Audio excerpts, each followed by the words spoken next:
Welcome to the Cruise Retreat Podcast. Hi, I'm Rita Perez, and I'm a travel advisor specializing in, you guessed it, cruise ship retreats.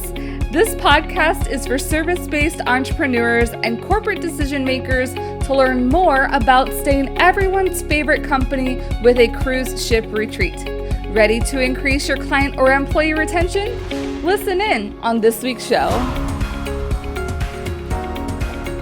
Hi, everyone. Welcome back to the podcast. Now, this is part 2. We're being joined by our guest, Mary Miller, again. Hi, Mary. Hey, Rita. Good afternoon. Good afternoon. It's so nice to have you back here. I'm happy to be back here and excited to continue our conversation. Yes. I think we left off. We were talking a lot about employee engagement in order to have them stay motivated. And we talked on the pillars of autonomy, mastery, and purpose in the workplace environment.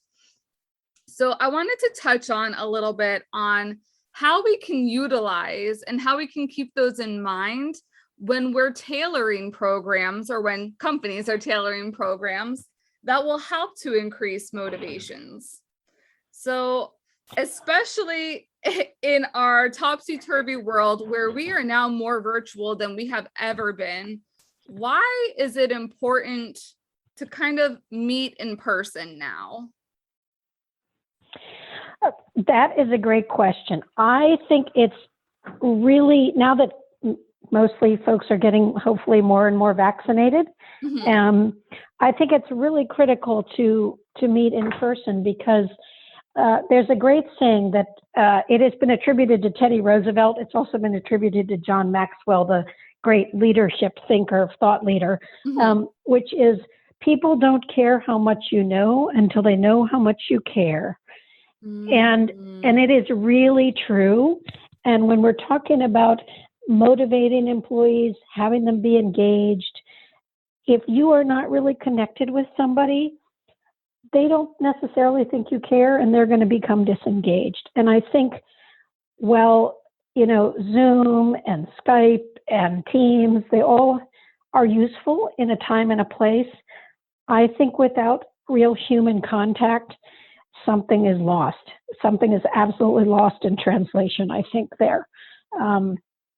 So even if it's, once a week or once every 2 weeks or only for a short time or whatever makes people comfortable in this day and age, I think having real person-to-person, in-person contact is key to continuing to build those motivations and to make people feel like they're connected. Yes. No, you bring a really great point because having just recently returned, or at the time of this recording, having recently returned from a life-changing river cruise, which is also part marketing masterclass, it was those moments when I heard the people who were coaching me saying that they believed in me and saying that I can do this in my entrepreneurship journey. And I've known these people just being in their space online, but that in-person, face-to-face, someone have told me that it was kind of like the spark that I needed to be like, okay, we're going to go ahead and do this, get the focus on, build on that motivation and get me raring to go. And I wouldn't have had that if it wasn't that in-person connection. Yeah, there's something that, that's how we evolved, is that there's lots of body language that cannot be picked up and chemistry that just doesn't exist via the video. It's pretty interesting. Harvard Business Review in September of 2020 had an article. They had an article called 3 Ways to Motivate Your Team Through an Extended Crisis. It's pretty interesting reading. And one of the things that they talk about in there is relatedness. And if employers, I should say, have fostered, and to use their words, fostered a sense of belonging, making time to listen to employees' perspectives and let them know that they're heard and valued, which is exactly what you're talking about. And video and telephone simply is not enough. Right. I think it's very much like a time and place. It's convenient, especially to have that real-time work-life balance. But in the long term, there are periods of time when we do have to get together and connect as humans. Well, and I am sure that you and your listeners have seen quite a bit over the last year, lots of articles about mental health in the workplace, Right. or lack of mental health in the workplace, I should say. And I think that that's one of these key things that we're talking about here, which is this isn't about getting together to talk about the work. It's getting together to simply connect and say, how are you doing as a human being? Yes. I'm concerned about you as a human being, and I want to know how you're doing. That I love that. I don't know if you can see me, but I have like the biggest smile on my face right now, because that is really what it's all about. And once you're able to genuinely connect with somebody else, everything else falls in line. Like, you don't have to worry about X, Y, and Z. Have that human connection and start the collaboration going on. The ideas start sparking. Everything falls in line once you are able to come down and be human again. Well, exactly. And I know that last week we talked about trust. Mm-hmm. And boy, that is a key building block to trust. Trust is a person-to-person thing. It's not about stuff or items that you checked off on a checklist. It's about a connection. Yes. And that's part of what we're talking about here. Yes. Yeah. So what sort of engagement strategies can companies incorporate to assist with employee engagement? Well, there are many of them. And I would list a few that I think are, I'm not saying they're necessarily easy to put into place. However, I think they're critical, particularly now more than ever. Mm-hmm. And particularly as companies go back to maybe a partially remote situation, and so forth. So, or for organizations where people have to be there in person, also really critically important, so that people feel safe, if you will, in the workplace, either physically safe, emotionally safe. So, couple strategies that I have 4 that came up with that I think are really critical. The first one is to have a really strong onboarding system. You need to have a robust onboarding process that starts before the person ever begins. And in the greatest sense of the word, a great onboarding system begins with the very first interview and the first contact they ever have with your company. Yes. So that the person who's interviewing them makes them feel welcome and cares about them and lets them feel heard, and is giving them information all the way through to having everything ready for them on their first day of work, be it remote or otherwise, so that they can feel like this wasn't an afterthought. I showed up and there was a computer I had a desk and there was a computer on my desk, and I had an email, and somebody took me out to lunch, or virtually, if you're virtual, have lunch delivered to that employee and get on a Zoom call and eat lunch together. Oh my goodness, yes. And then have a plan for getting them in, become part of the culture and understand what their job is beyond sort of the day-to-day, and work it over a period of time. And then do some check-ins. I have clients for whom I do, when we have new hires, I do a check-in with them at 30 days and I do a check-in with them at 90 days. And I say, do you feel like you know everything you need to know? What are you missing? What do you need? Do you have any concerns? However you do that, so that somebody is truly feels like somebody cares about them integrating into the organization and being successful. It's not, in the olden days, it used to be, I remember when I was much younger, you'd show up, they'd stick you at a desk. They'd say, here's a bunch of paperwork. And then in the afternoon, they'd say, here, go do your job. And that was it. That was it. That was all you got. Oh, wow. And you either sink or swim, Right. And that is just not the way to engage and motivate people these days. And it is a great way, though, if you want to have high turnover, you can do that, but I wouldn't suggest it. Right. So that's my number one thing I would say is a really robust onboarding process. Another really great thing, and particularly in terms of having people start to understand the organizational culture and expectations and all of those kinds of things, is to have some kind of a mentoring or buddy system in place. Oh, I love that. So if you are a larger organization, you might actually have more of a, if you will, formal mentoring program. Mhm. If you're not, that doesn't mean you can't do that. It just means you maybe have a more informal buddy system where somebody is paired with an employee who they can go to and ask questions, the silly questions that a person might be embarrassed to ask their new supervisor. They don't want to look dumb. People don't want to look dumb at their new place of work. Right. But if they have somebody they can go to and say, hey, you know what? I noticed that blah, blah, blah. What's that all about? And that person takes them out to lunch once a month or whatever it is, or has a Zoom lunch with them once a month, so that they have a place to go that is fun and safe and lets them feel part of the organization without it being a direct, supervisor. Mhm. I think is a really good process.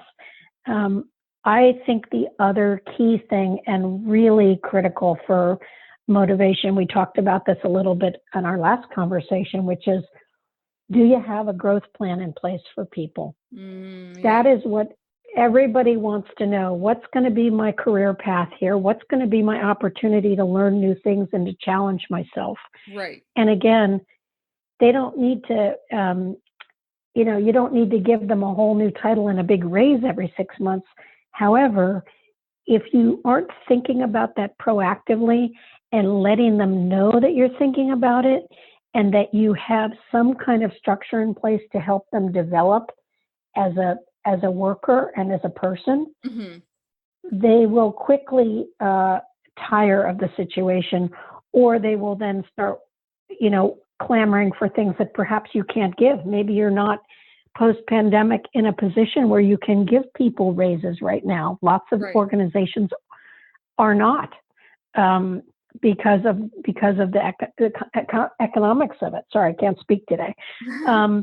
However, I think if you have some plans in place and you're being thoughtful about it and you're giving them opportunities, maybe it's trainings, maybe you pay for them to go to a conference that's relevant to what they do. You tell them, here's, the next step would be this, and here are the skills you need. So the more clarity you can give people around that, I think that's a great strategy. Yeah. And I would say that the last strategy that pops into mind, which is in this day and age super important, which we talked a little bit about last week, is flexibility. Mhm. You've got to be able to have some flexibility for people.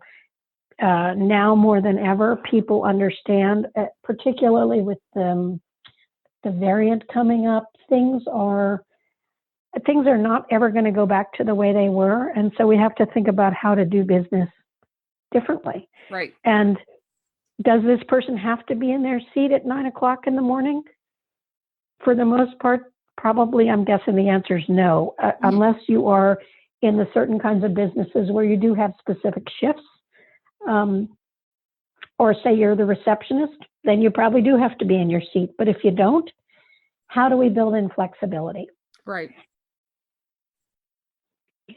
If it's a part work from home part of the week, if it's, hey, I don't want to spend time commuting when the traffic is the worst. I'd like to work from, 6:30 to 3. Why fight that if it's not critical that they be there, and there are ways to get around that. You can say our core business hours are, 10 to 2, everybody has to be in the office during that time. Mhm.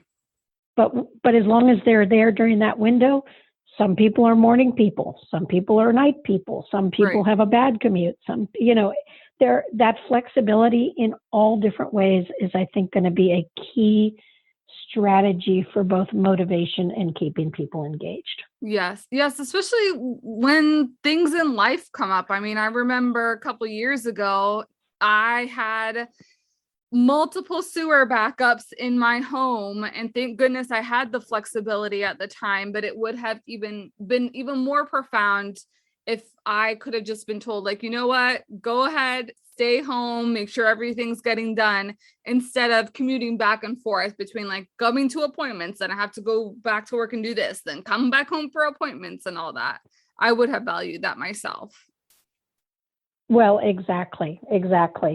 And now that we have technology, and I will tell you what I hear over and over again from employees is, and I've had this discussion with a number of clients where I've said, this is what people are going to look for. They want flexibility. And if you say to them, we need you in the office, the response that they're going to give you and what has actually come to happen is they've said, why? I've been working just fine from home for the last 15 months. Exactly. What changed? Nothing. Exactly. And I think just because we can go back doesn't mean we want to go back. Right. And I think that's part of where that trust factor comes in, because you just trusted me over a year to do my job competently from home, but now you don't trust me anymore. Your employees or clients mean the world to you. So why don't you show them the world and a thing or two? If you're ready to take your cruise retreat idea to a working plan, you need the Cruise Retreat Toolkit. Filled with calculators, templates, timelines, and more, the toolkit will get you 5 steps closer to your cruise ship retreat, and as a result of the retreat, more dedicated and motivated employees or clients. Grab it now at cruiseretreattoolkit.com and save $20 with the code podcast. It's very just suspect from the people that I hear it from. It is absolutely. And I would say, for the listeners, if you have employees that are not working, then you simply need to address it as a performance issue, the way you would address anything as a performance issue. And it wouldn't matter if they were, in your office next door or down the street or 3 states away. It still is a performance issue. Right. Yep. And that's 2 separate things. And you have to be able to identify those as 2 separate things. That's exactly right. That's right. Yeah. So kind of now that we're going into, so these are, what I would say are really good bases to have in order for you to determine kind of where I come in my space with planning different retreats. You should have some of those strategies already in place. And those, for me as a retreat planner, are kind of like check boxes for me to make sure that you're already doing the right things, that I can be like, okay, yes, we can go ahead and move forward with planning your retreat at sea. Because if I don't see those things, I don't think your employees are going to want to travel with you anywhere. I think you are right, Rita. Absolutely. I'm pretty sure their feeling is going to be, why would I want to spend any more time with these people than I already do? Right. That's for sure. Especially if that trust has been hindered, kind of like still going back to the trust. I just remember thinking, with my last workplace, would I have loved to go on a cruise retreat? Heck yes, I would have loved to go on one. Would I have loved to go on one with that team? Oh, no. I would have declined that faster than no one else. Well, exactly. And that's really interesting, because one of the things, sort of thinking about retreats and cruises and things of that nature, one of the things that's really important is, if you're going to reward and recognize people, make it be something they like, and make it be something that's going to appeal to them. Yes. So if you're going to give them a cruise or you're going to take a team on a cruise, you need to be thoughtful about how to make that be something that's going to be really great for them. Mhm. I remember many years ago, I was with a company and they were thinking about taking everybody actually to an island in the Caribbean where there was a sort of a resort place. Nice. We ended up not doing it because we didn't meet our financial goals at the time. However, what I recall about that I thought was really interesting was there was a lot of discussion with the leadership and myself about, did people get to bring their spouse or significant other, and who would pay for that? And I thought to myself, we had this discussion. I said, if you don't let people bring somebody, you're forcing them to be only with these people, and that might be too much. Mm-hmm. So again, how can we make that retreat be something that is going to be attractive to them and be a positive instead of a negative? Right. Yeah, because thinking about it too, retreat sounds all nice and fun and fluffy as well, but it is part of like an overall culture strategy, in my opinion. It's not just like you're planning a retreat and you're hoping that you can fix things. You do want to think strategically about why you're going on the retreat and what needs to be accomplished that aligns with your overall goals for the year. So kind of what needs, oh, go ahead. No, finish your question. I think I know where you're going. I was just wanting to ask, what do you think needs to be happening at these types of retreats in order to kind of like get that check mark that they have been effective? Yeah, I think that's really what I was thinking about. And I love that you brought up sort of that culture piece because it's really important. And I think it ties to one of the things we've talked about previously, which is that what's the purpose? Why are you there? Mm-hmm. Why are you taking this retreat beyond maybe it is a reward for meeting certain goals? I would say that one of the things that really needs to happen is the people who are attending the retreat need to understand what the purpose is beyond perhaps it's a reward for doing something or achieving something. And that purpose has to be tied to, again, the why of the business and the culture of the business so that it all is integrated. And if folks who are listening are not sure what the why of their business is, I would commend them to read the book Start With Why by Simon Sinek. He also has a TED Talk. It's a fabulous, fabulous book that talks about what is the purpose of your business and the big why. And so I think that's a critical element to making a cruise retreat or any kind of a retreat successful is how does it align to your culture and your overarching goals or mission if you happen to be a nonprofit. The other thing that I think is sort of two things to also have in mind are during the time that everyone is together, you want to be very thoughtful about what occurs and are you doing things in a way that's going to, be good for adult learning styles. Mm-hmm. Adults learn differently than kids. So if you're going to try to have some part of the experience be a learning experience, just be really mindful that you've structured it in a way that's going to speak to the people who are attending. Mm-hmm. And related to that, I think is also the concept of action learning, which is which is a way of doing exercises, but they're solving problems that are real problems.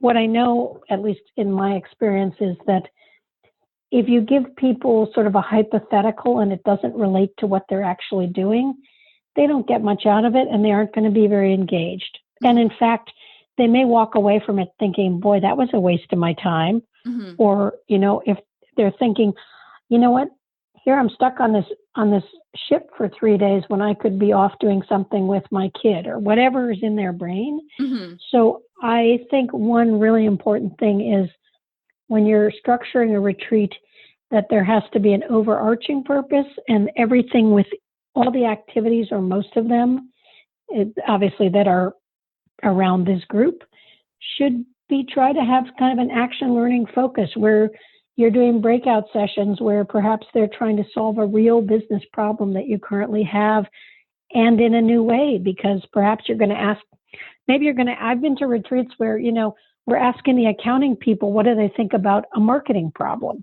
Right. Or we're asking marketing people, what do you think about a production problem? And what's really great about those is you build great teamwork because you are getting people to interact with people they normally don't interact with. Yeah. And you're getting a whole fresh set of eyes with a completely different perspective on something that might be the key to solving the business problem that you haven't been able to solve, because each of us comes to work with our own perspective based on what we do in our background. Yeah. And that gives us expertise. It also can give us blinders. So yes. I think that is a great thing to think about when people are structuring retreats, is to figure out what are some really key things we want to get out of this, and how are we going to set up our exercises, our discussions, our activities in a way that is going to tie into our purpose and build teamwork. Mm-hmm. Yeah, no, I really, really love that last point too, because I think it's kind of that synergy from people who have eyeballs that aren't on your things all the time, that really amazing and expansive things can happen within your organization.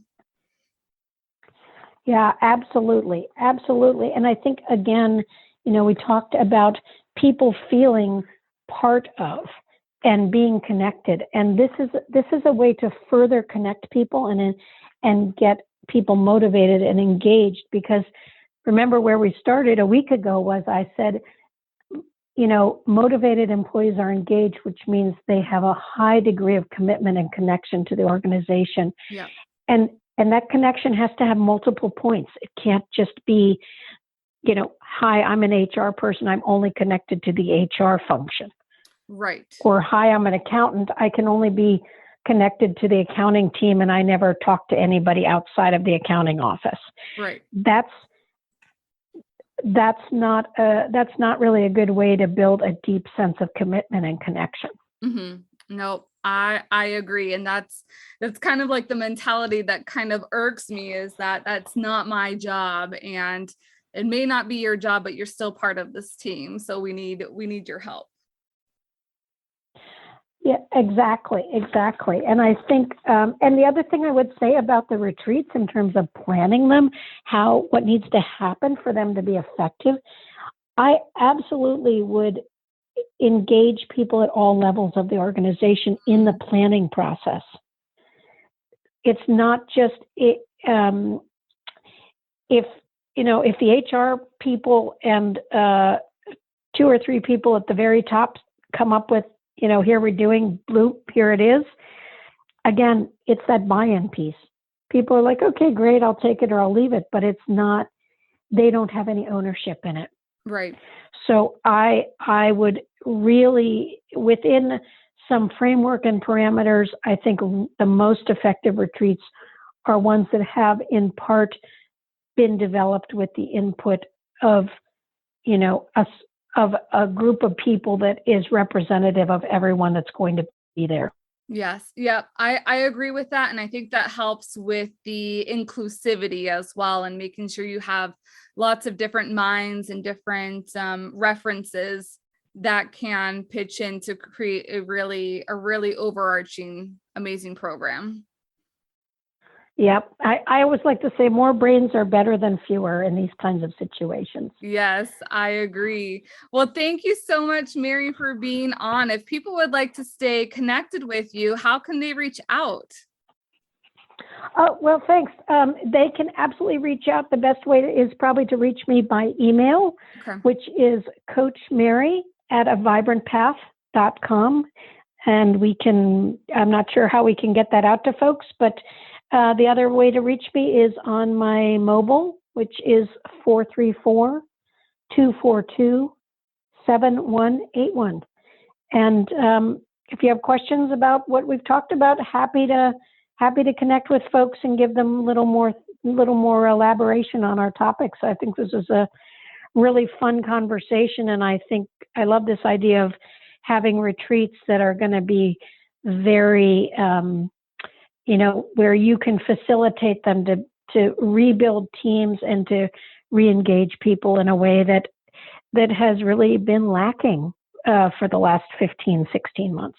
Exactly. So much so. I will make sure to include your contact information in the show notes so that people who are interested in reaching out can reach out to you that way. And everyone, thanks so much for being here. Thank you again, Mary, and we'll see you all next week. All right. Thanks, Rita. Have a great rest of your day. Thank you for joining me on the Cruise Retreat podcast. Please subscribe and leave the show a rating on your favorite podcast platform. And don't forget to take a look at the show notes for important information and links. See you next week.